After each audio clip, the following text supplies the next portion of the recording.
यार भाई वीडियो यार। अच्छा आया आया आया आया।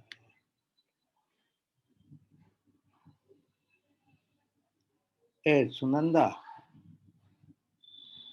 हाँ प्रोफेसर रॉय, गुड मॉर्निंग।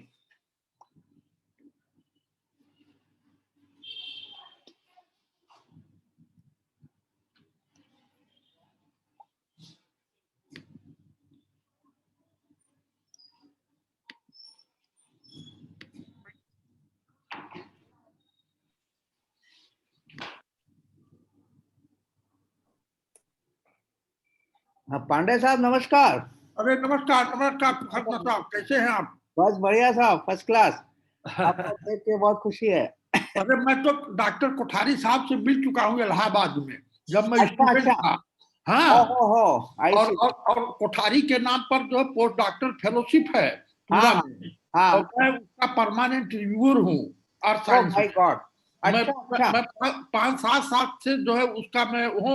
मैं उनको मना करता हूँ, कहते नहीं सर आप ये कंटिन्यू करिए। हाँ हाँ हाँ। ओ तो माय गॉड। जितना प्रपोजल जाता है हाँ अर्थ हाँ साइंसेज में, है ना, हाँ। वो सब मेरे पास आता है रिव्यू करने के लिए। ओ माय गुडनेस, अच्छा अच्छा। हाँ। अरे वाह वाह तो वाह वाह। क्योंकि वो इलाहाबाद से कनेक्टेड थे ना, इनका बहुत ही इनके फ्रेंड थे, हमारे कृष्णा जी वगैरह जो है इनके बड़े अच्छे फ्रेंड थे। हाँ हाँ हाँ हाँ। हाँ। और कृष्णा जी तो जोधपुर यूनिवर्सिटी में भी आ चुके हैं ना। अच्छा अच्छा। हाँ, वो जोधपुर में भी प्रोफेसर थे। अरे भंडारी को पढ़ाया है शायद, उन्होंने बता रहे थे, और हमारे गुरु थे वो। अच्छा अच्छा अच्छा, आई सी। हाँ हाँ हाँ हाँ हाँ हाँ। Great great great, we are lucky to have you here in this meeting. हाँ नहीं, ये कुठारी के नाम से हमें उनका शकल याद आया कि हम लोग माइक्रो लैब में थे तो आए थे, हम लोगों से मिले, पीठ उठ ठोके थे हम लोगों का। अच्छा अच्छा। हाँ हाँ हाँ हाँ हाँ, great great great. We are lucky साहब, वी आर वेरी लकी। हाँ हाँ, great person. We don't actually have ऐसा। That we don't have that quality of person now. Yeah yes, that is very correct, that is very correct, is very correct. Actually, I apologize. Yesterday, I had come from Udaipur, so actually, there was no effective communication. So, a वो कोई number of बात नहीं। persons who are attending is very less. Probably they will join in a time, so we can wait for about 2-3 minutes. I mean, हाँ good हाँ। Morning Pokharna sir. good morning, sir. Kothari sir, good morning. कैसे हैं? बस बढ़िया साहब, एकदम first class, ठीक एकदम है। बढ़िया। गुड मॉर्निंग पोखरने साहब। हाँ गुड मॉर्निंग साहब, good morning. Good morning. Doctor Roy, good morning साहब। Good morning, how are you? Yeah, I am fine. Okay. Acha, Dr. Rai, are you familiar with the 27th conference, PSC conference? No no no no. That Hemrop, and they are conducting it now every year. Oh, I know. I many years before I was giving a keynote address with Penrose, next to Penrose. Oh my goodness, great, great, great. Oh, great. Really great, Omena. So, actually, there was a problem in this connectivity also. In the morning, I was trying hard. Some problem was there. So, I had to No, now put it it is okay. place and all these things. But some of the topics are so, interesting, but common public is not very interested in these such things. Yeah. So we try to actually communicate to as many people as possible. But I don't know, some communication gap is there. But we will have it actually. There was one person, Rajiv Surana, he said that his whole institution will join it actually, but there is some problem. He has gone to marriage and probably came late in the night. So Okay. there is some problem, I think. So, uh, but we will have it. We will have it today. Dr. Kothari, I think some people may join little later. क्या करूं, 5 minute बाद वापस आऊं sir? No, we will start it. We okay, will, or we can wait for 5 minutes to. ठीक है, जैसा आप ठीक Actually, in है। the meantime, I will introduce to Dr. P.C. Pandey. Uh, अरे yeah, he is the Santi Swarup Bhatnagar award winner, and he was there in the नमस्ते show. Sir. And I was Khanna working. साहब के colleague थे हम। आई हाँ was colleague of बिल्कुल खन्ना साहब। बिल्कुल ओके, बिल्कुल। और आपने ओशियनोग्राफी और मेटेरोलॉजी में बहुत काम किया है। और he was just very elder to me and very senior to me, so I had okay, lot of respect. and he used to cut jobs like anything. I mean, to make the climate light and all those things. Ji. Then I am also very happy to introduce Professor Shishir Roy. He is a senior professor at National Institute of Advanced Studies, Bangalore. Yeah. Namaskar, Roy sir. Namaskar. Very senior person, and he has written about 200 articles and essays and several books actually. Great, And he has great. very wide interest. He has very wide interest. I mean, so he's working in. He's basically a theoretical physicist, Oh, but he's working in so many areas actually. He is working in consciousness also, for example. Okay. And he has worked. He has interest in this bacteriology and other things also. And recently, he has actually given a new interpretation. Pandey Sahab, this will be of specific interest to you. yeah. He has actually given a different interpretation of this redshift data. And in that, he has found some periodicities by analyzing about 1.5 lakh quasars, data from quasars.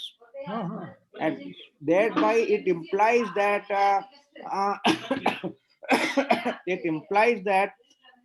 this theory of Big Bang has to be re-examined again. And his work supports this steady state model of the universe. It was just published recently, and we had one lecture also by him. So excellent work he is doing. And actually, our Shailesh Nayak. That is what I wanted when you told Niyaz. Our Yes. Shailesh Naik is there. Yes. Goel Saab used to sit there. Our PS Goel. He was, when I had visited Yes. there. Yeah, yeah. Just a minute. Okay, so I think we will start. Okay. So should I start sharing the slides, sir? Now, just a minute. I will first give you an introduction, and then, I mean, it is required. But now you have come to Nirma Kothari Saab? I am here since 2007, sir. Huh? I am here since 2007 at Okay. Nirma University. So you have left Niyaz. Sorry. No, he is not in Nyas. Acha, acha. He is not in Nyas. Okay. He is in Nirma University, Okay. Ahmedabad. Yes, yes. I know that. Yeah. I had come there few times. Okay. I had to do the double duty. Please visit us again, and this time, please, let us sit face to face. Okay, I will definitely visit. You are in Ahmedabad only, sir? Yes. I am now in Ahmedabad. I am attached with IIT Gandhinagar. Okay. Yeah. I also visit there as part of their biosafety committee member. Acha, acha. Okay, very great. If I happen to come there, I will try to contact you. Very nice. Very nice. The person he wants to come. Okay, so I will start with the introduction of our speaker today.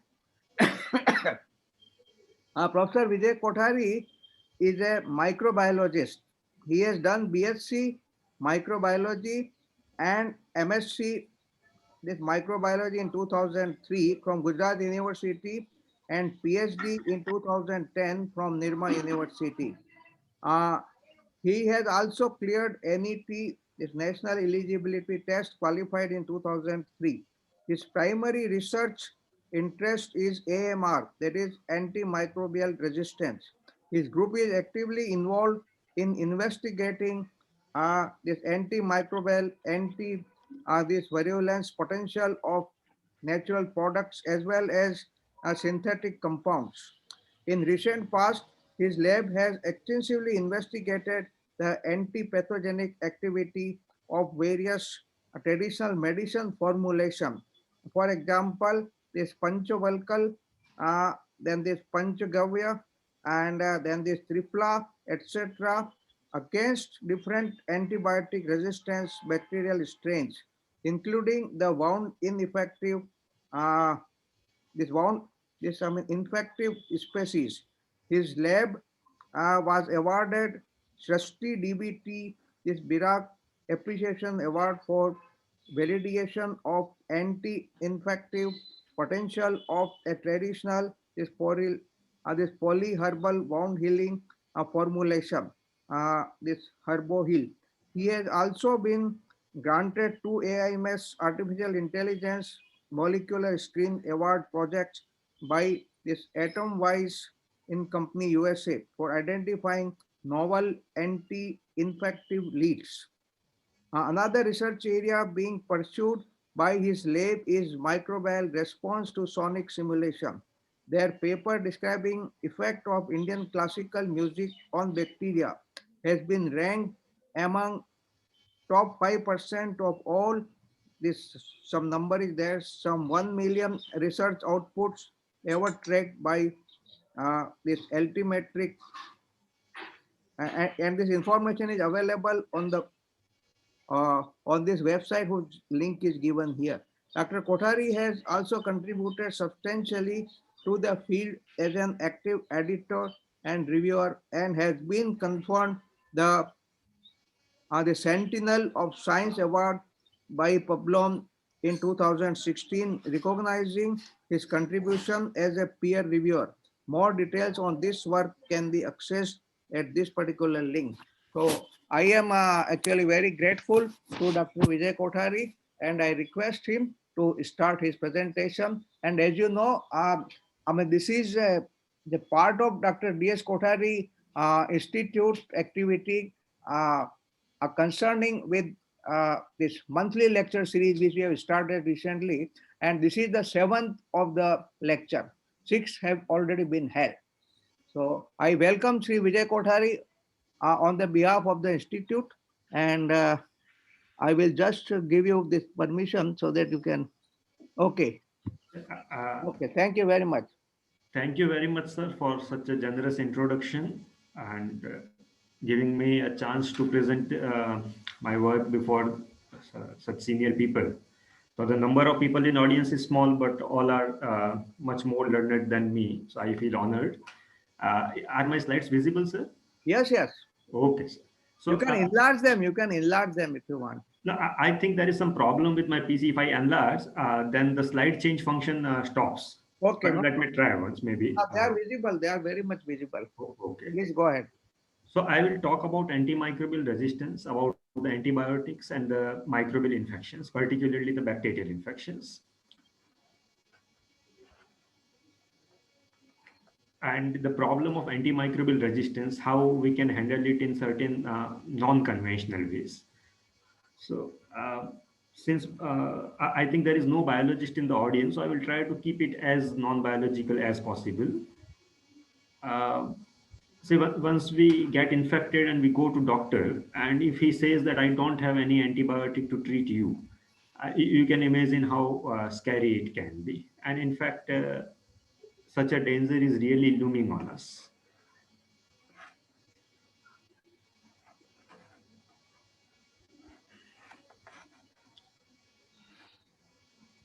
Just trying to change the slide.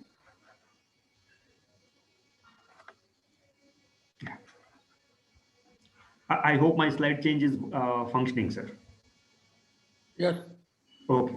So I have just tried to provide here some simple cartoons where a bacterial father, he's trying to teach his son that you have to eat your antibiotics or you will never become a big and strong bacteria. And this, though it is presented through cartoon, but this is the reality. The parent bacteria do get resistant to antibiotics and they transfer this information through genes to their daughter cells. And not only to their daughters, bacteria which are taxonomically unrelated, they can exchange this information. For resistance against antibiotics, which has arose in one group of bacteria, it can be freely gifted to any other unrelated group of bacteria. That is a very dangerous phenomenon. The process is known as horizontal gene transfer. I have tried to give a glimpse of how the perception among the politicians and scientists has changed regarding antibiotics and the capacity of bacteria to handle them. On left side, I have presented 2 examples of over-optimism, and on the right side, the reality of today.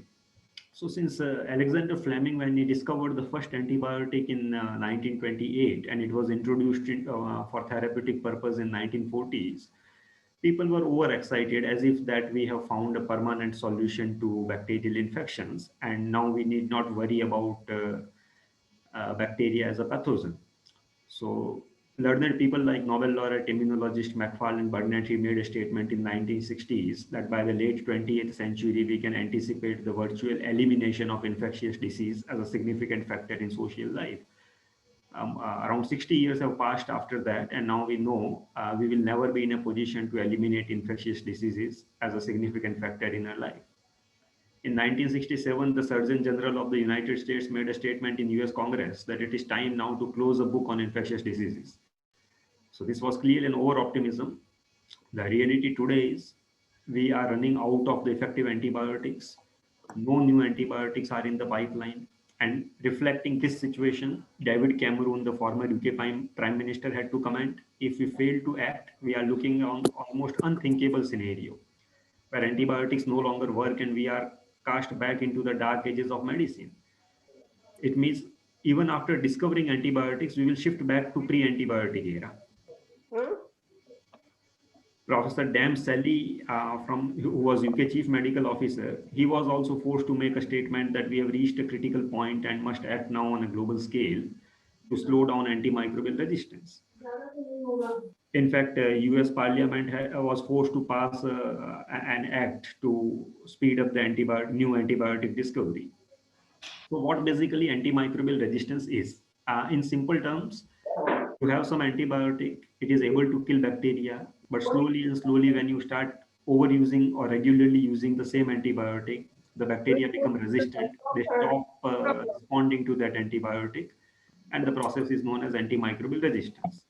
And you have to keep discovering new antibiotics to solve this problem, which is not easy. So when a single bacterium becomes resistant to multiple antibiotics belonging to different classes, the problem is known as MDR or multi-drug resistance.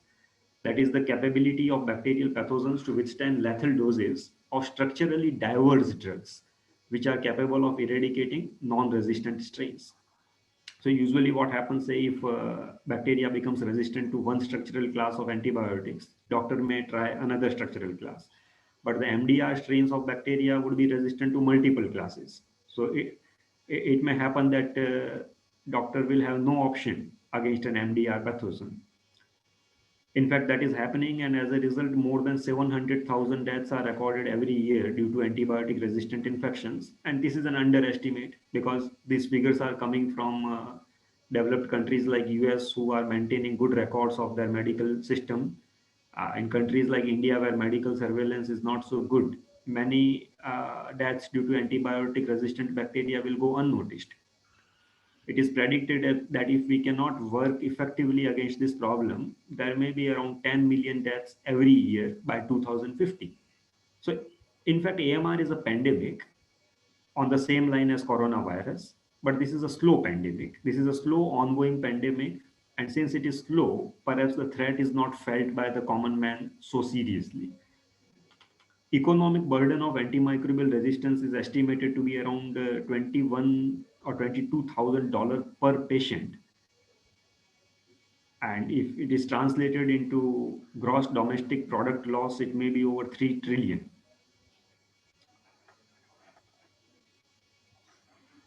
If we try to have a brief look at the history of antibiotics, you can see in this flow chart from 1930s, 40s, 50s, 60s, we were continuously having discovery of new antibiotics. So even if the bacteria were developing resistant to the previously discovered antibiotics, we were having new antibiotics to handle the problem. But you can see a gap between 1960s to 2000, a 40 years gap. In fact, we can say this gap is till 2020, a 60 years gap where no new class of the antibiotics could be discovered. This is called the innovation gap between 1960s to 2000s. And that means bacteria were developing resistance over all these 50, 60 years, but we were not doing anything. We failed to discover new antibiotics for a variety of reasons. One of the reasons is this discovery of antibiotics is a cost-intensive, labor-intensive process. And once the bacteria become resistant, the commercial potential of the newly discovered antibiotic is lost. So not many major pharmaceutical companies, they are not interested. They are interested in anti-diabetic or anti-cancer drugs or anti-blood pressure drugs, where a patient becomes a lifelong loyal customer. Because once a patient suffers from diabetes, he will keep taking the drugs throughout his life. But in case of bacterial infection, once you get treated within a week by antibiotics, then you stop taking antibiotics. So from pharmaceutical companies' corporate point of view, antibiotic discovery and sale is not that attractive. So it is largely left to government funded laboratories to lead the antibiotic discovery programs. Now, if we try to find out how much time bacteria takes to develop resistance to clinical antibiotics, uh, let us take this example of cephalosporins. It was discovered in 1960s, and in the same decade, bacteria resistant to this antibiotic were reported. Daptomycin, a relatively newly introduced antibiotic in 2003, resistant strains of bacteria against daptomycin were reported in the same year. Same happened with ratapamulin. It means bacteria is taking few months or at the most few years to develop resistance to an antibiotic. In host discovery, we might have spent around 20 years. So we can never keep pace in terms of discovering new antibiotics. We can never match the speed of bacteria at which they develop resistance. That is a big question mark, what to do. If why it is so difficult to discover a new antibiotic? Antibiotic drug discovery development flowchart, if we look at, the time required from the first step of lead identification to the last step of putting an antibiotic into market, that may be over a decade, and the cost involved may be over 1 billion US dollar.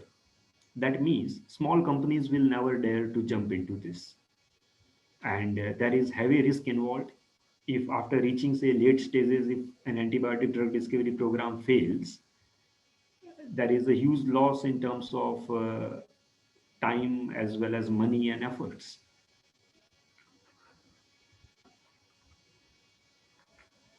Now, as a general public, do we have any role? Like we may feel that it is the job of scientists to discover new antibiotics, what as a layman we have to do.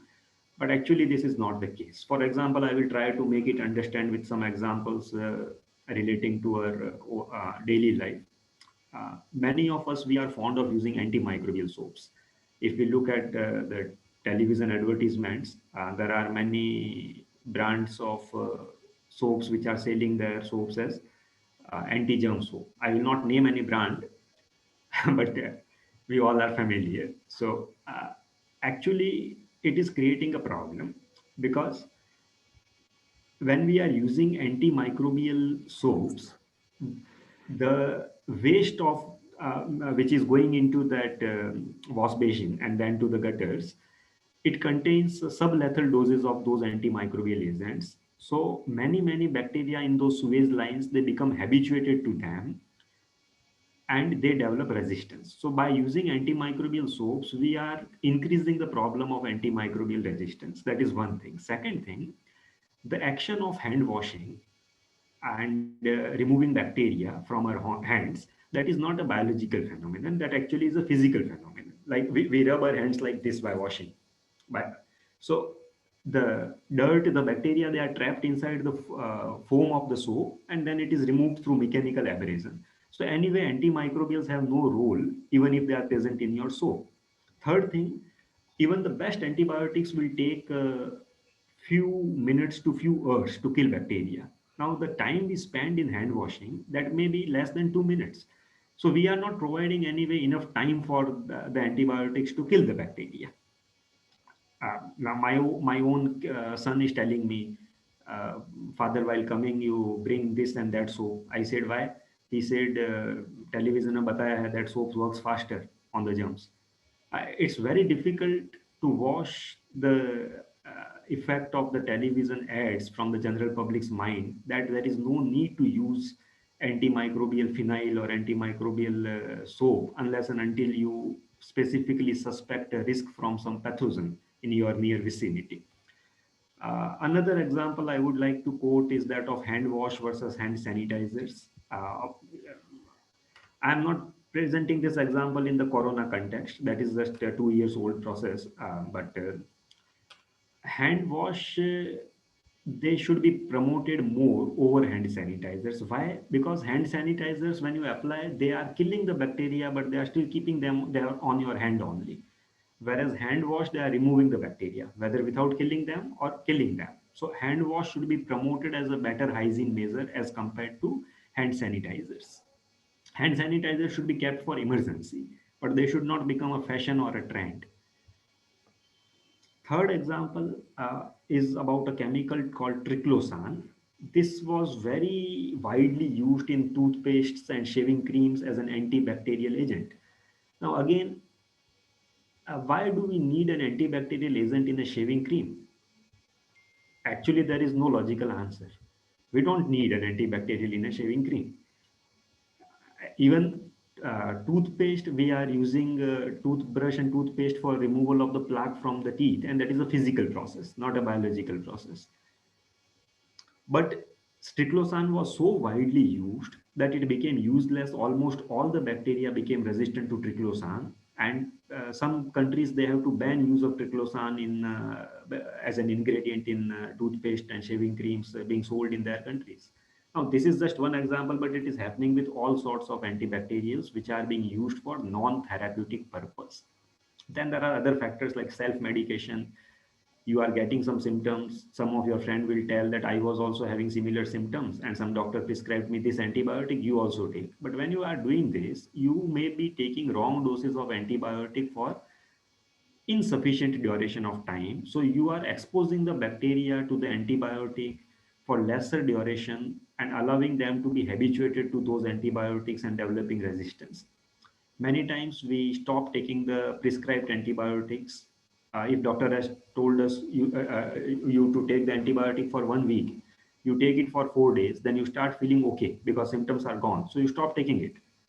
It means the remaining bacteria inside your body, maybe 10%, they get the chance to develop the resistance to those antibiotics. So these are all points to be pondered on by the general public, not only doctors or scientists, that when we are given an antibiotic dose, we should take the complete course. In fact, in case of tuberculosis, government has to start a DOTS program whereby the Anganwadi workers will go door by door to ask people whether you have completed your 6-month course, because 6 months antibiotic course is too long. Many people get antibiotic fatigue.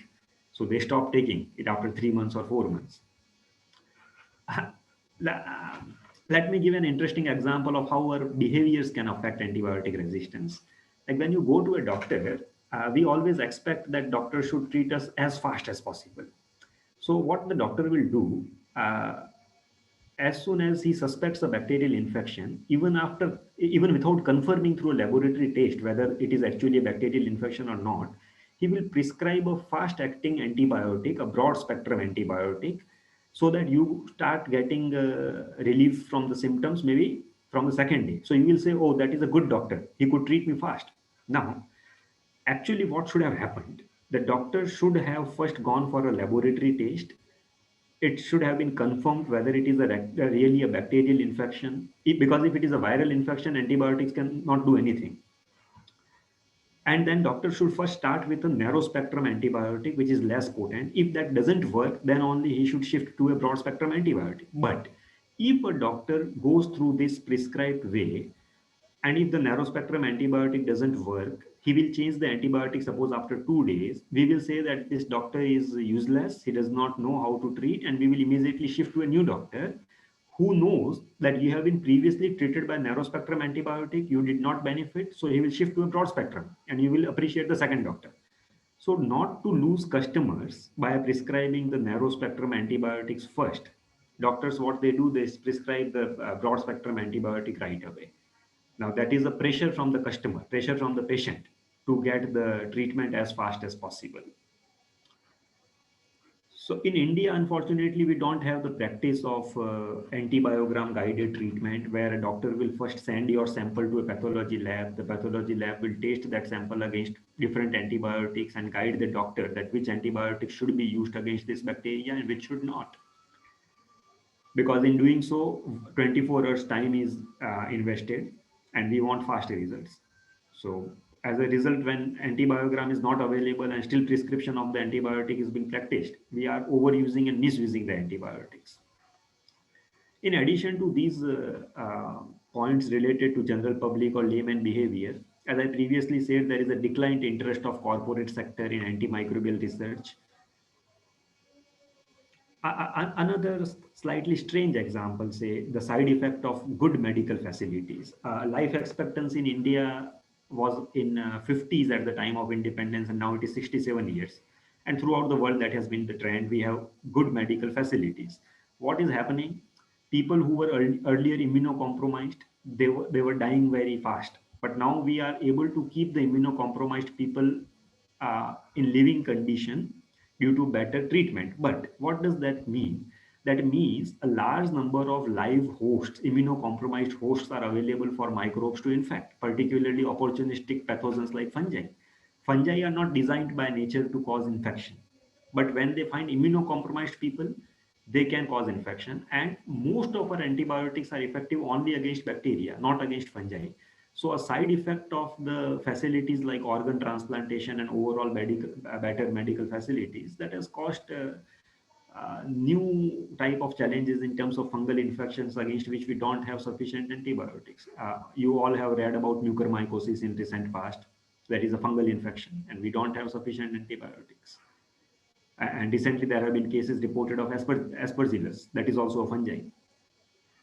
So the non-therapeutic uses of antimicrobials, like their use as a feed supplement for animals to keep them healthy, to increase the meat production, to spray the antibiotics in agricultural fields, to keep the plant pathogenic bacteria at bay, they all have contributed to the problem of antimicrobial resistance, because often the antibiotics used for treatment of plant pathogens, they are the same which are used for treatment of humans. So now slowly and slowly governments are trying to keep the some antibiotics reserved for human use only.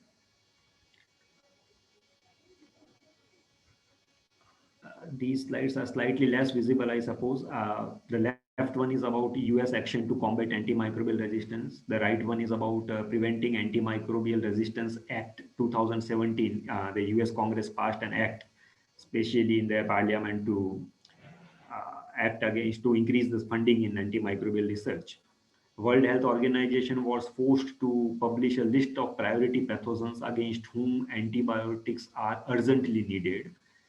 For example, carbapenem-resistant Acinetobacter baumannii, carbapenem-resistant Pseudomonas aeruginosa, methicillin-resistant Staphylococcus aureus. These are some of the bacteria against which either no antibiotic is available or only one or two antibiotics. So there is an urgent need. This list was for those people who are working in the area of antimicrobial resistance, to guide them that you should focus your research more on these bacteria.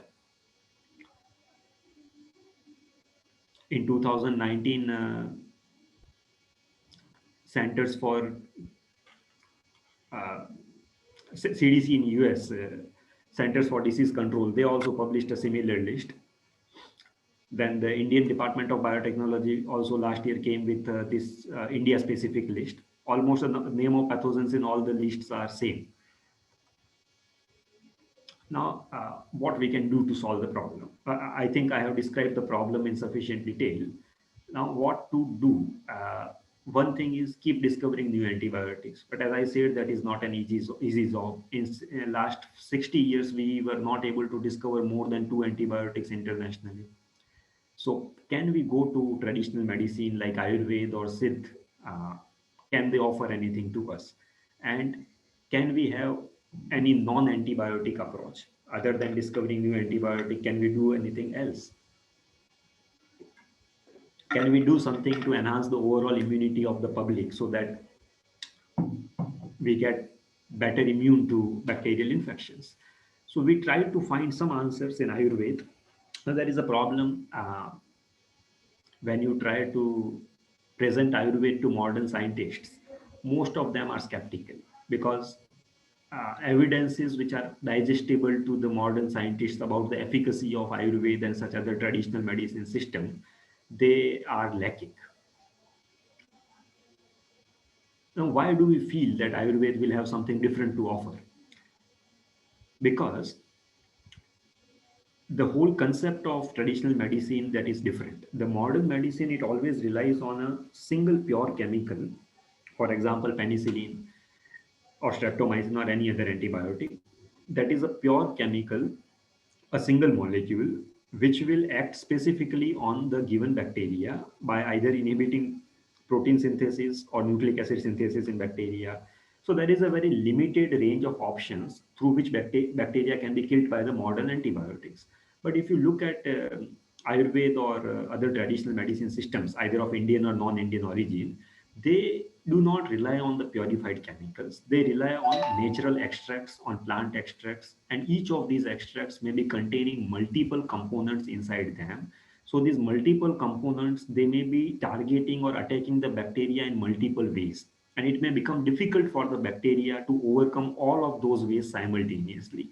Some of those ways I have listed on the right side of this slide.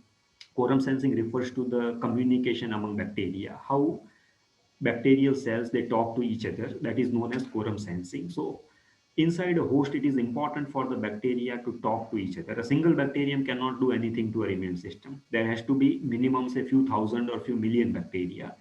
So if we can interfere the communication among bacteria, we do not allow them to talk to each other effectively, they may not do much harm. And in fact, many of the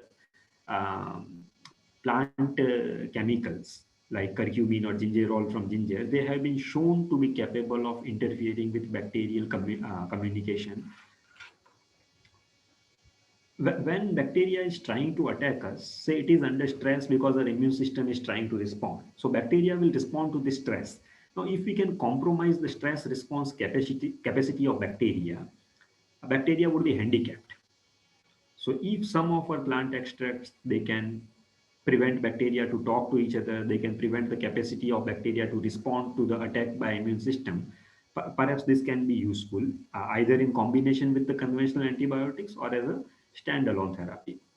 Now, most of the modern antibiotics, they attack on the essential targets in bacteria, means they simply kill the bacteria. So bacteria के पास दो ही option होते हैं, either they should get killed or they should develop resistance. So evolution obviously will guide them towards development of resistance. But in case of the plant extracts, they may be targeting non-essential targets in bacteria whose expression is necessary for causing the infection, but not for the bacteria to remain live. So bacteria have a third option, that you can remain live without damaging the host. And that option should be acceptable to the host as well as the bacteria. So without putting too much pressure on bacteria, if we can uh, try to handle the infection saga, that perhaps seems to be a better strategy.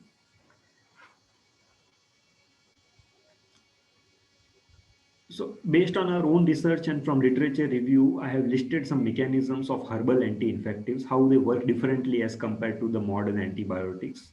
As I said, they modulate the communication among bacteria, they induce stress among bacteria, they disturb the metal homeostasis in bacteria, iron and molybdenum and many other minerals, they are required by bacteria. Now, if their availability is cut short by some of the plant extracts, so bacteria would be handicapped. They would be able to cause lesser damage to us. Many of the bacteria, they attack our RBCs to search iron. So if we can reduce their capacity to lyse the red blood cells, that can also be an antivirulence mechanism. Some of the plant extracts, they don't do anything to the bad bacteria, but they prove good for the good bacteria. In our intestine, we have a lot of good bacteria. There are around 10 days to 13 bacteria inside our intestine, and most of them are good for us. For example, Bifidobacterium and Lactobacilli, which are present in curd also. So these are known as probiotic bacteria, and the plant material which can enhance the growth of such probiotics, they are known as prebiotics. So if we eat such items, for example, pomegranate peel, which can enhance the number of good bacteria in our intestine, those good bacteria will pose competition to the bad bacteria, and they themselves will kill the bad bacteria. So you are taking some plant formulation or some probiotic formulation like curd, which may not be directly attacking the bad bacteria, but they are indirectly increasing the competition for the bad bacteria and helping our immune system. And then there may be certain other plant preparations like guduchi, which are immunomodulatory. They are enhancing our immune system and thereby helping clearing the bacterial infection. Panchgavya is one such example. Though it is not a herbal medicine, but it is a traditional medicine. We all know this is a mixture of 5 different items from cow. So we found in our own research that Panchgavya is having a prophylactic action. It cannot kill the bacteria directly, the pathogens, but it is helping your immune system to get ready better against a forthcoming pathogen attack. Now, what is the rationale behind the proposed antivirulence strategy? What I am saying, antivirulence means the strategy of attacking not the bacteria, but its capacity to cause infection. So you are not trying to kill it. You are trying to make the bacteria handicapped by reducing its ability to cause damage to the host. Now, what is happening, say, in case of a conventional antibiotic? When you discover a drug which is killing the bacteria, it exerts a lot of selection pressure on the bacteria. Pressure in the sense, we are telling the bacteria that if you want to remain live, then you have to develop resistance against the antibiotic. So that is what it does. It develops resistance. And then we are faced with a question mark. What to do? Whatever number of antibiotics we discover, bacteria would always develop resistance. So this question mark would always remain. So there may be two different answers to this. One answer is keep discovering new antibiotics. We cannot get away with that. Another option is try to have some non-antibiotic approaches, for example, virulence attenuators, so that the risk of resistance would be reduced. It cannot be zero. Bacteria can still develop resistance against even the plant antimicrobials, even against the plant extracts, but that would be a slow process because extracts are made up of multiple active ingredients. I'm presenting quickly few examples associated with our traditional practices. I think many of you will be familiar about putting coffee in our wounds. Many of our senior members of the society or grandparents, they will tell that whenever you are getting a cut, just fill some coffee powder inside it. Now, what was the rationale? Coffee contains caffeine, we all know, and caffeine is an inhibitor of quorum sensing. That means bacterial communication can be slowed down by the caffeine present in the coffee. So you are trying to reduce the pathogenicity or the virulence of the bacteria. So there may be many traditional practices for which you may not validate them because they may not be scientifically correct. But we need to separate the valid and the non-valid practices. Many of the folklore practices may not have any scientific basis, but some of them they do have. So we need to validate as much as possible so that the not so good practices can be eliminated and good practices can be put into mainstream medicine. So when I'm saying that in a plant extract, there may be multiple chemicals and each of them may be attacking bacteria in a different way. So this approach we say as single molecule, we say this approach as target multi-drug approach. Means within a single plant extract, there are multiple drug-like molecules and they are attacking multiple proteins inside the bacteria. So it is like attacking the enemy at multiple fronts simultaneously, rather than attacking him at a single front.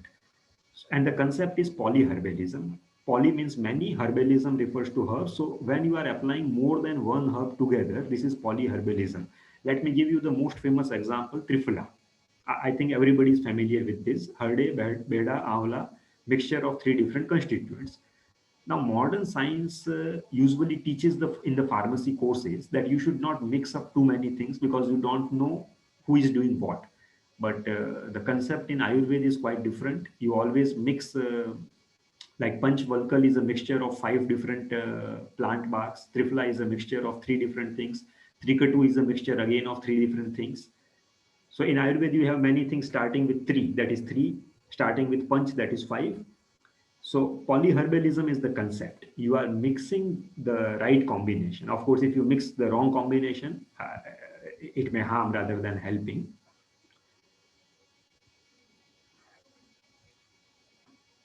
Now, in some of our experiments, we have observed an interesting phenomenon. What I describe as post-extract effect means when you take a plant extract today, its effect will remain even tomorrow on the bacteria, which were the daughter generations of yesterday's bacteria. The bacteria which are present in your body today, They are getting directly exposed to the plant extract you are eating today. But even the daughter cells of those bacteria which did not get direct exposure to the plant extract, they are also experiencing some handicapedness with respect to expressing their virulence. Now, if that happens, that is quite nice because that is a long lasting effect. So the problem with the modern science, I'm a microbiologist, what we are taught how to taste the antimicrobial effect of any new chemical or extract. You mix in a test tube the bacteria and the extract and see whether the bacteria is killed or not.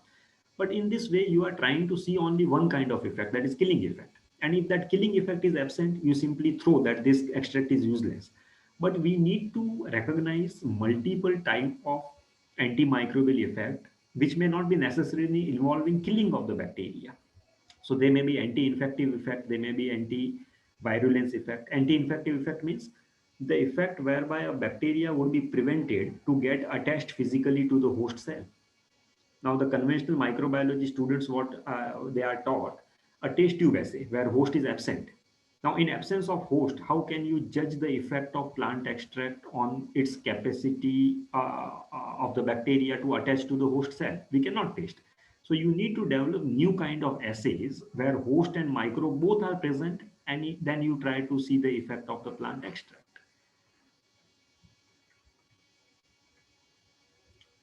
So there is a need for new antimicrobial assays. If we want to discover new types of antibiotics or non-antibiotic antimicrobials, then we need to develop new kind of assays, and that is not an easy job.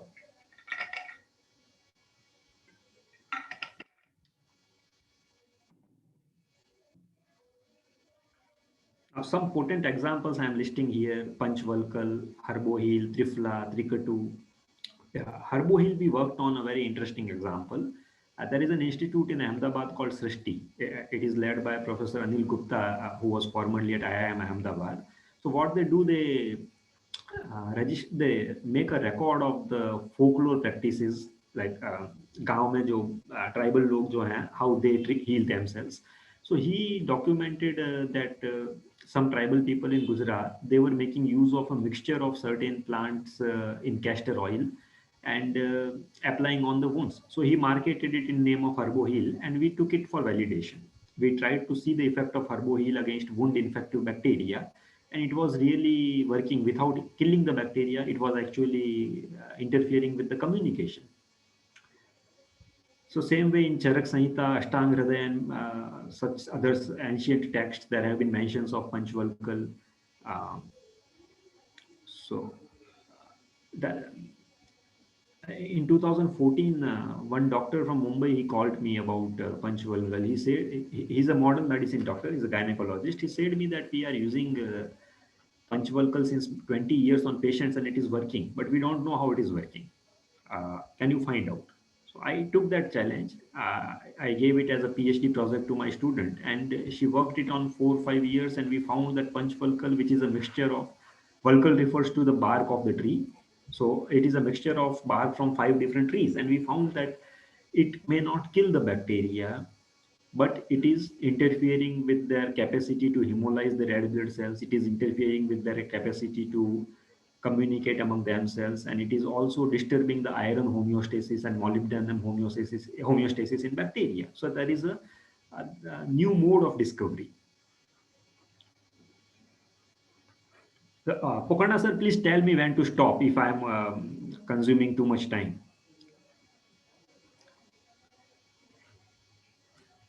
So on the other hand, I have listed some other plant extracts quite famous in Ayurveda, like Guduchi, that is Tinospora cordifolia, guava leaf extract, which is being used by some tribal people in Maharashtra for treatment of diarrhea. The Foundation for Medical Research in Mumbai, they have worked extensively on this guava leaf extract. Withania somnifera is this ashwagandha. And the same student who worked on Panchvalkal, she also worked on pomegranate peel extract, anar. And what we found, this peel extract not only is harming the bad bacteria, but it is also promoting the growth of good bacteria. So there is a dual benefit. In fact, in Ayurvedic texts, pomegranate peel is prescribed in case of sore throat. when you are suffering from a bacterial infection of the throat, the Ayurvedic prescription is there to take this pomegranate peel. So the mechanism may not be clear to those ancient prescribers, but they were knowing that it is effective. So this may look too complex. I'm not going to read it all, but this is how Herboheal, the folklore formulation I was talking, as many number of boxes you can see in this slide, they are all the different ways how Herboheal affects Staphylococcus aureus, one of the most dangerous pathogens. So this is what I was saying, multi-drug, multi-target. Multiple active compounds in a single formulation or in a single extract, they would be attacking the given bacteria through different ways. And it will be very difficult for a bacteria to stop the action at all the fronts simultaneously. And that's why we are optimistic about plant antimicrobials. They may be attacking on new targets in bacteria. They may be structurally different than the conventionally used antibiotics. And since there is a long history of the safety about formulations like Tirfla, we can have less worry about toxicity, because there is a thousands-year history of, we know nobody dies after taking Tirfla. So we can worry less about the safety issues. So these are glimpses of some of the labs, some of the work from our lab on Panchgavya preparation. We were the first to publish a paper on the anti-infective effect of Panchgavya.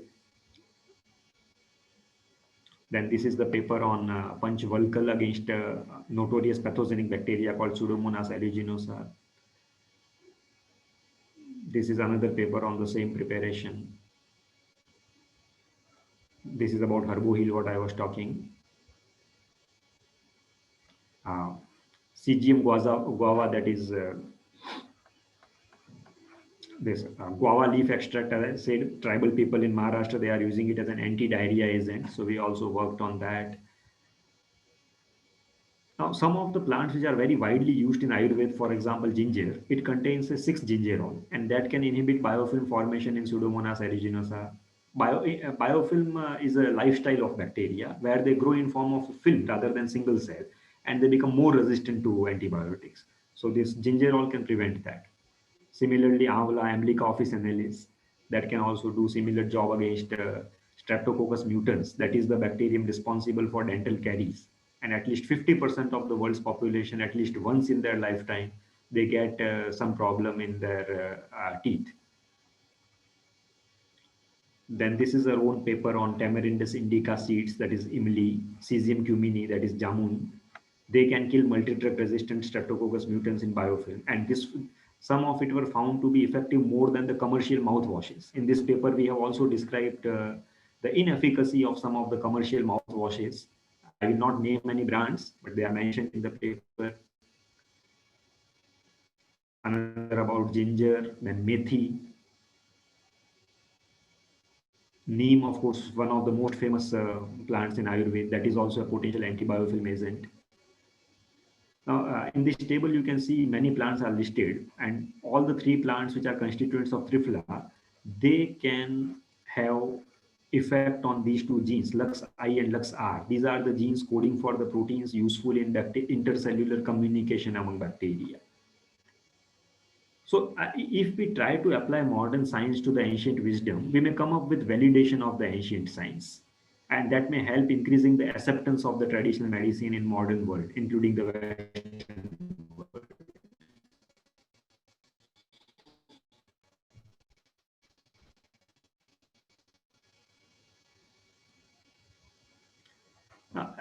You may be aware in Ayurveda, ghee and honey, these are the carrier agents very widely used. You take many of the Ayurvedic churn in honey. Why? Because honey not only enhances their bioavailability, but itself is having some medicinal properties, for example, anti-quorum sensing property. Then curcumin, the active agent of Curcuma longa haldi, that has also been shown to be capable of inhibiting quorum sensing in bacterial pathogens. Now, everything is not that rosy. If we take wrong combinations of modern drug plus ancient drug, it can harm. And in fact, this happens when we are taking medicines prescribed by a doctor. Simultaneously, we may be practicing some household remedies without informing the doctor, assuming that Ayurvedic things are always innocent. But that is not the case. For example, ciprofloxacin is a modern antibiotic. But if some patient is taking that along with curcumin, that is healthy, curcumin can in fact reduce the activity of ciprofloxacin. And our knowledge about the herb-drug interaction, that is quite rudimentary, almost non-existing. We do not know when you take simultaneously the traditional medicine and the modern medicine, what will happen inside your body. We do not know. So wrong combinations can create a problem. This was about pomegranate peel, what I was saying. When we eat pomegranate peel, our body will metabolize into urolithin. And this urolithin can destroy the bacteria's capacity to produce signals which it wants to relay to another bacteria. Now, this is an interesting example. Like if I put pomegranate peel in a test tube outside human body along with bacteria, nothing will happen because urolithin will be produced only by the human enzyme. So unless and until you eat the pomegranate peel and it gets converted into urolithin, the effect cannot be visualized. So this is what I was saying, applying right kind and new kind of assays for detecting the activity when it is present. The modern science has trained all of us in reductionist approach. So we always try to get from the organism to the tissue level and then to the gene level. But the concept of Ayurveda and other traditional medicines is holistic approach. So if we are trying to evaluate Ayurveda from a reductionist modern scientific approach, we are applying a wrong approach, and then we may conclude that Ayurveda is not effective. So the problem may not be with the traditional wisdom. The problem may be with the way we are trying to evaluate it. There may be many ineffective remedies suggested in some of the traditional texts, but then we need to find out that we need to provide evidences even for the lack of efficacy. So we need to develop new holistic approaches rather than relying on the reductionist approaches which are being taught in all the modern microbiology and pharmacy courses. So these are some glimpses of our work on Panchvalkal, but I will not go into this detail. This work I presented in presence of the then Ayush Minister Shripad Nayak in 2017. So this is the formulation. Ficus refers to Bargat, one of the very commonly found plants in our vicinity. So this capsule contains extracts from these 5 plants, Palash, Bargat, and few other. So what we did, we tried to see the effect of this formulation on the gene expression of some pigmented bacteria. These are all colored bacteria. Why we took color? Because the color production is regulated by quorum sensing. So we used color as a marker trait. And you can see the color production is reduced when the bacteria is treated with the pigment. Or in some cases, it is even enhanced. So so this is a survival curve. Like you can see in a normal bacteria can kill the worms. So only 20% of the worms are surviving. We are using a worm called Caenorhabditis elegans as a model host. Obviously, we cannot perform experiments directly on humans. So we are using that worm as a model host. And this line, the triangle line, it is about extract treated bacteria. They could kill much lesser worms. In extract treated bacteria could kill only 20% worms as compared to the control bacteria, which could kill 80% worms. So that is clearly showing the efficacy of the plant extract, Panchvalkal. On the left hand, the straight worms, they are dead ones. On the right hand, the extract treated bacteria, when they were used to challenge the worms, most of the worms were in living condition as the curved worms. I will show some video maybe later. And around 20%, 28% of the genes in the pathogen, they were differentially expressed under the influence of plant extracts. So this is what I was saying, multiplicity of targets, not a single gene. 1600 genes simultaneously in the pathogenic bacteria, their expression was disturbed due to plant extract. Now it is very difficult for the bacteria to control the disturbance at 1600 different fronts. And that's why we have a great hope from the traditional wisdom. I will not go into these mechanistic details, which are too much biological.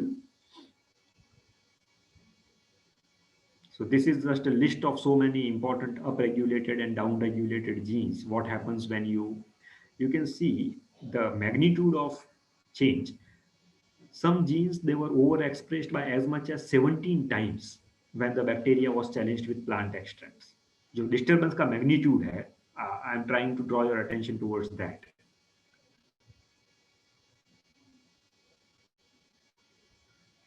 Say for example, here is the gene which is helping the bacteria in detoxification.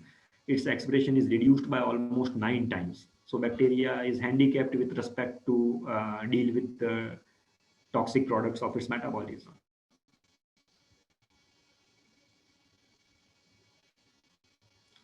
So I think I will be able to finish within 10 minutes. Now, these are two good bacteria, Lactobacilli and Bifidobacterium. One very important problem with the modern antibiotics is when you take an antibiotic, it cannot distinguish between bad bacteria and good bacteria inside your body.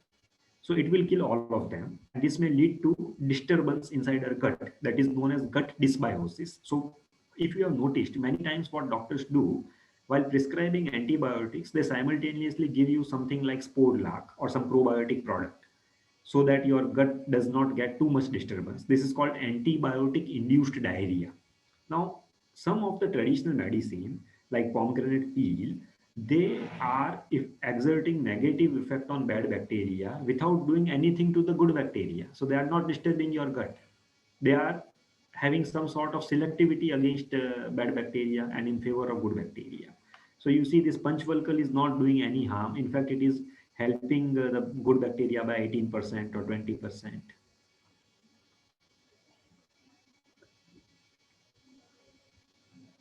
So we have identified 3 major mechanisms how Panchvalkal acts against the pathogen. And we have also tried to demonstrate the therapeutic utility of the polyherbalism concept applying modern science. The gene expression is investigated through sequencing, next generation sequencing. That is one of the most recent approaches being applied in biology. So if we apply this modern concepts to the ancient wisdom, so a new term has been coined called Ayuromics for that. This will help in validation of the traditional wisdom quite a lot. I'm very happy to share our own success with modern science being applied to the traditional wisdom. Once I identified how many genes are getting influenced by Panchvalkal in one of the most notorious pathogen called Pseudomonas, I proposed these two important targets to an American firm called Atomwise.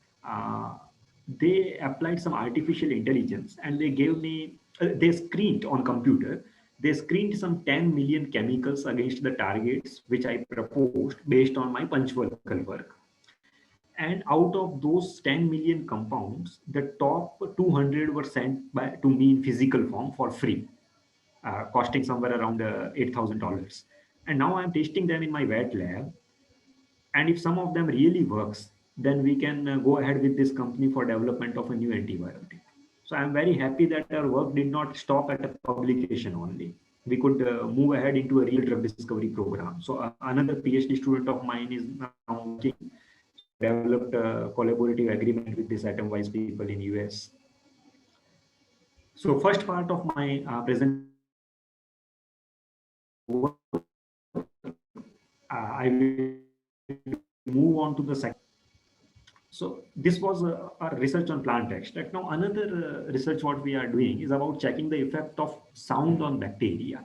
So you all are from physics background, so you know more about acoustics than me. We have infrasound, sound and ultrasound. Now everybody knows that ultrasound can kill bacteria, but I was particularly interested whether the sound which is audible to our ears, 20 to 20,000 hertz, can bacteria respond to that? When we started this, everybody was laughing. Me and my students were attacked with taunts like bacteria don't have ears, so why do you expect them to listen to your music? To start with, we started with some of the Indian classical music like Malhar Rag and Kirwani Rag. I was very clear that I am not giving music to bacteria. I am giving vibrations or acoustic energy to bacteria. So many of my students in 2014, they were demotivated that, sir, everybody is making fun of us. But still we continued.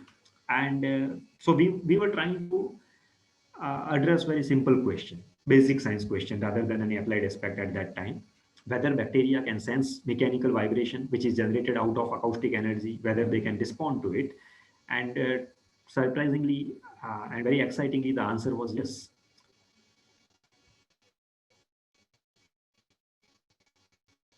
This is non-invasive approach. Like when you apply sound as a treatment, you are find new approaches other than antibiotics, which is an invasive approach for therapy. We need to work on non-invasive approaches also. So this was the first ever paper internationally where we described the effect of sound on bacteria at the gene expression level. It was published in Current Science. And we found that 300 hertz is the sound which is being responded best by this bacterium. So now we started thinking whether different bacteria will perceive different sounds differently, or it doesn't make any difference. Whether the response is frequency specific, different decibels, will the response be different? So over the years, we tried all this, and we could publish in some of the mainstream journals with great difficulty, because most reviewers, they were quite skeptical about this kind of research. As soon as we started using the word Indian classical music, people thought it is a pseudoscience, and we are trying to create some sort of aura against the ancient Indian music tradition, but that was not the case. In fact, I don't have any interest in music as such. So we played the Malhar and Kirwani sounds to bacteria and recorded their response. And this called microbiome, gaining the confidence of the scientific peers that, okay, once you have published in reputed journals, it is not pseudoscience. And in fact, this paper, it was ranked among the top 5% paper with respect to attention. This is an altmetric score of 41, that is placing it in top 5% of all the papers ranked by altmetric. So we again used C. elegans as a model host. We infected it with bacteria, and then we put that C. elegans in presence of sound corresponding to say 1000 hertz or 2000 hertz, and we found the survival was improving slightly. And now we are coming up with this chapter. This is still unpublished. Sonic stimulation at certain frequencies like 400 hertz, 700 hertz, and 2000 hertz. If you apply that to infected worms, which has already been infected by a bacterium, then we can record up to 31% better survival in those worms which are receiving the sound treatment as compared to control. Let me try to play this video. What this video is, it is worms infected with a bacterium without sound. This is a control. So what you can see in this video, I hope it will play.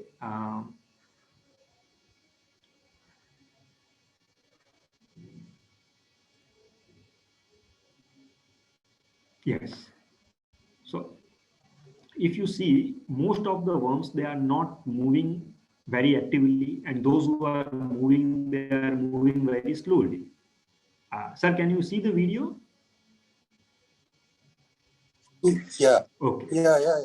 Yeah. So most of the worms you see, for example, this one where my cursor is moving, a straight worm, it is dead.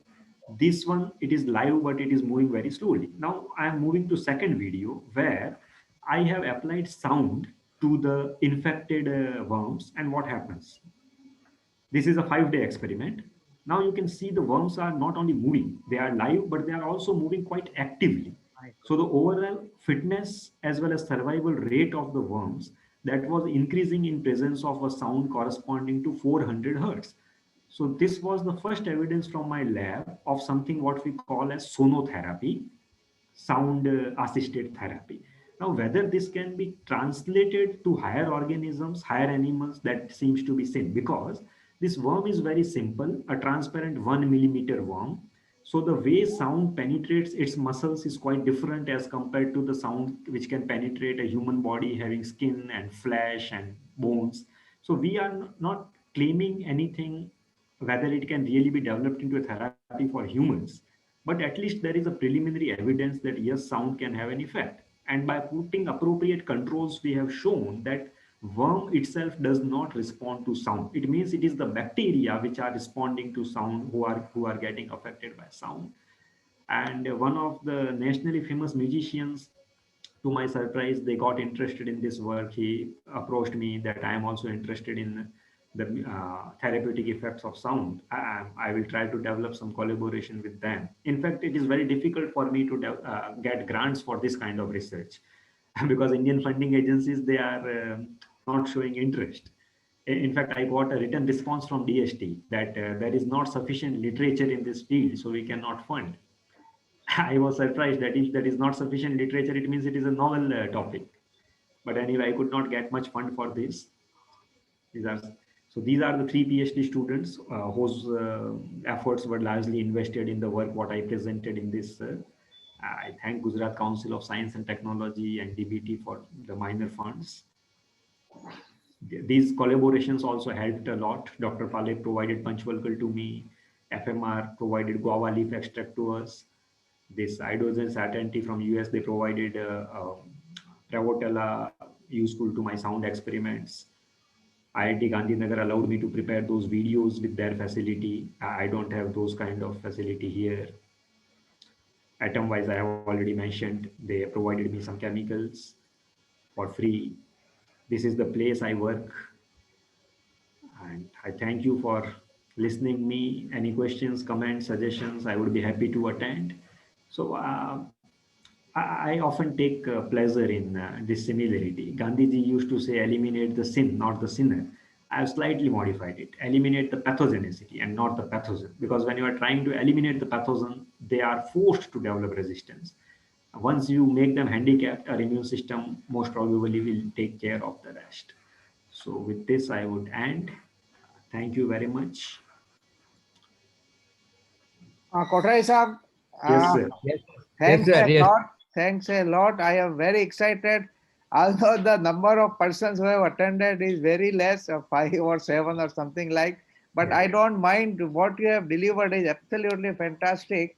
Actually, before I hand over to others, I will just try to make. Okay, I will ask first this KL Kothari Sahab and Pandey Sahab to make their observation.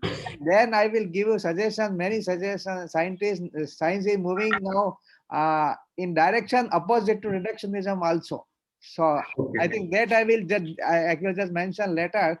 But I request actually our new guest is there, Professor P.C. Pandey. He is Shanti Swarup Bhatnagar Award winner, and he was in ISRO. We were working together for about I think 20 years, and he has done fantastic work in meteorology and oceanography. But he has keen interest in these areas also. So I request first P.C. Pandey Sahab to make his observations. I think I am quite impressed, Kothari Sahab, with your lecture. Thank You are you. doing something in a niche area where not many people are working. Because when I was in Antarctica, there were institutes like CCMB and then even the IIT Kharagpur.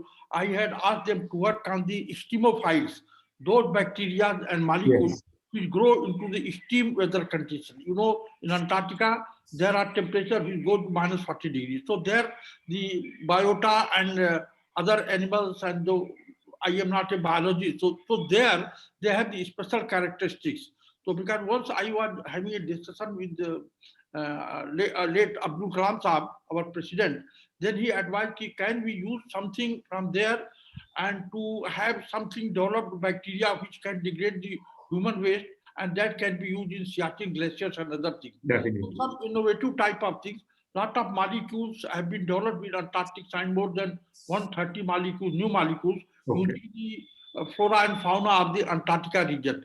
So here you are trying to use the plants of the tropical region to treat the, and I can check it because I am also fond of Ayurveda, Okay. and I am using the Giloy juice from Swami Ramdev Patanjali. Okay. We are regularly using that, and actually you can see this bottle is there. Beautiful. This is the amla, and this is the giloy, amla, and aloe vera. These three I am regularly using. my own experience is that there is a wealth of information. As you very rightly said, it is not scientifically proven and documented, and that you are doing a great service, because then they cannot say ki it is working or not working, because Yes. you are publishing in very reputed journal where they are very critical with your observations, your graph, your data, and other things. So it will be very convincing for the allopathic doctor to try, and now some of the allopathic doctors are also trying to use the Ayurvedic preparation. And once I went for the prostate,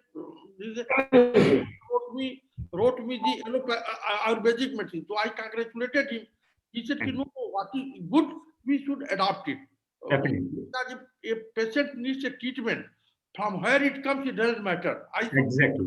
Whether it is Ayurveda, homeopath, or allopath.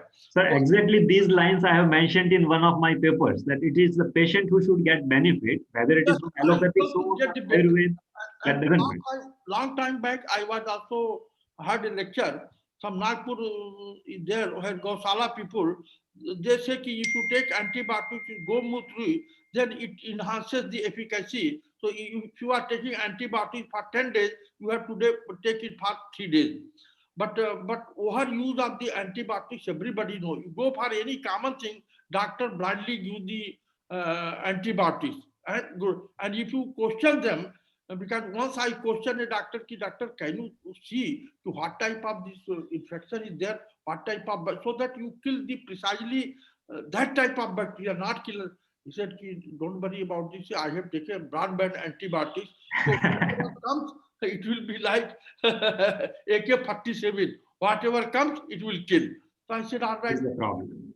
But in United States, people are very particular. They will get it tested and they will precisely use the antibiotics which kills your disease and does the harm to that only. So this is a very upcoming area of research. I compliment you for doing the wonderful work, and you are actually trying to establish scientifically the efficacy of the modern, this old allopathic to the modern practitioner. And I am sure they will be convinced and they will use into their daily practice this type of formulation and other things. Wonderful, the wonderful work you are doing. Thank My you. compliments and congratulations to you, Kothari. We will meet sometime. Yes. Definitely, sir. Definitely. So thank you very much, Pandey Sahab. And now I request actually Kundan Lal Sahab Kothari, who is president of DS Kothari Institute for Research and Education. And he is a man of agriculture, probably plant pathology. So he will be able to understand it more, and he will be able to give, I think more valuable ideas. Yes. Kundan Lal Sahab. Well, Professor Kothari, let me congratulate you for very excellent presentation. Thank you, sir. No doubt the area of work which you are attempting is very, very not only interesting, but very, very important from a health point of view. And this gives us an idea that depending too much on the antibiotics is perhaps not correct, because when the resistance is developing that fast, naturally we shall have to depend on other things also. And therefore, your work in this direction is very, very important. I hope that you must be publishing some popular articles also, or not yet? 2 or 3 I have, but not many. Yeah. So we would like to have those popular articles, and if you are well versed with Hindi, then Yes, I am. from our organization we are publishing a 4-page bulletin named as Lok Vigyan. So we would like to publish your article for the benefit of the readers. So, I will be happy to. Again, I congratulate you very much, because you are doing a wonderful work and your presentation was excellent. Thank you. So though the number of people in audience was small, but I am honored that all the listeners were knowledgeable. They took a great interest, and I am encouraged by their nice words, because motivation is important. Actually, Kothari Thank you sir, I very will also much. tell you, and Yeah. actually, I mean, Dr. Pandey will be supporting me that our Professor Chandrasekhar, He was a professor in Chicago, and he used to drive every day about 40 miles or something Yes, like yes, that, I read that, sir. just to teach 2 students only. See, And those 2 students won Nobel Prize before Professor Chandrasekhar won. yes. So this is, I mean, there is no need to be That is very what- concerned, because these are the topics. Pandey sir, is it right? Very good, very correct, very correct, very correct. Yes. So, Okay, sir, now these days Pandey sir, I the- will give you some ideas that why Hmm. your work is so important. There are 3-4 thing concept which most of the scientists are not trying to appreciate. Now, first idea is that in contrast to reductionism, now physicists are talking about emergentism. This emergentism means that when you combine 2 systems, okay, then you get properties which are not present in the original system. System A and B, if you are joining, then you get properties exhibited by the total thing which are not present in the system A or system B. Water is an excellent example. Water consists of hydrogen and oxygen. Okay, but water has properties which are not there in hydrogen or oxygen. So from where are they coming? That is an example of emergentism. Okay. we call it as synergism in Ayurveda. Synergy see. between the components of a single plant extract. Uh-huh. Please Okay. go ahead, sir. Okay. Then there is very important discovery. Many hardcore the biochemists and these people are not trying to appreciate, and they are rather criticizing it. They are trying to suppress it. There is one Russian scientist. His name is Geriev. Mhm. This Geriev has done some very interesting work to find out the effect of electromagnetic waves and sound waves on genes and the DNA molecules and all those things.